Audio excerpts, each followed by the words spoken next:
And now some big news coming in from Uttar Pradesh, where a radical Maulana has been booked. An FIR has been registered against him. Maulana Shamsul Huda Khan has been booked for radicalization. This Maulana travelled to Pakistan quite regularly and was in touch with radicals. This was all mentioned in a report that has been filed by the UPATS as an investigation report. Radical Maulana Shamsul took UK citizenship as well, and afterwards there was an FIR filed against him for promotion of Islamization of India.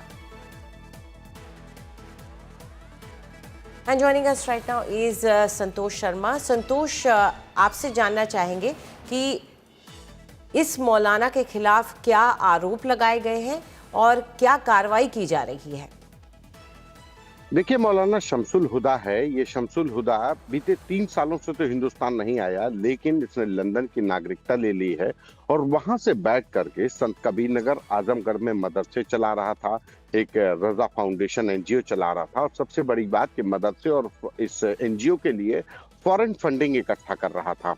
UP ATS को इस पूरे मामले को लेकर preliminary inquiry report जो है, जो FIR का हिस्सा है, अब एक एफआईआर दर्ज हुई है संत कबीर नगर के खलीलाबाद थाने में, जिसमें इस मौलाना को नामजद किया गया है और साफ आरोप लगाए गए हैं कि ये भारत में इस्लामीकरण कराने के लिए ये लगातार कोशिश कर रहा था। और न सिर्फ ये इस्लामीकरण बढ़ावा देने के लिए, बल्कि पाकिस्तान कई बार गया, वहां के तमाम मौलानाओं के संपर्क में, कई तमाम कट्टरपंथी संदिग्धों के संपर्क में है। जम्मू कश्मीर में कई संदिग्ध जिनके ऊपर की सुरक्षा एजेंसी की नजर है, लगातार वो सर्विलेंस पे रहती हैं, उनके भी संपर्क में है।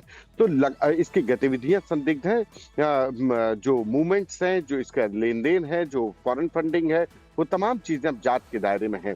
शमसुल हुदा बीते 2 सालों से तो इंडिया में नहीं आया है, लेकिन अब इसका पूरे कारोबार पर शिकंजा कसने लगा है। और अब ये नई एफआईआर जो डिस्ट्रिक्ट माइनॉरिटी ऑफिसर होते हैं उनके द्वारा एफआईआर दर्ज कराई गई संत कबीर नगर के खलीलाबाद थाने में। इससे पहले इसके जो मदरसा था आजमगढ़ का और खलीलाबाद का, उसको सीजर किया गया था। जिस तरीके से उत्तर प्रदेश सरकार ने अवैध मदरसों का वेरिफिकेशन कराना शुरू किया था, लेकिन अब उसकी मान्यता रद्द कर दी गई है और एनजीओ जो रजिस्टर्ड थी उसका रजिस्ट्रेशन कैंसिल कर दिया गया। यानी कि एक तरीके से शिकंजा कसता जा रहा है। लेकिन मौलाना शमसुल हुदा अभी पुलिस की गिरफ्त से बाहर है, क्योंकि वो लंदन में बैठा हुआ है और लंदन की नागरिकता लेकर के वहां से वो फॉरेन फंडिंग संत कबीर नगर और आसपास के जिलों में रेडिकलाइजेशन को बढ़ावा देने के लिए कर रहा था। उसी में ये एफआईआर हुई है।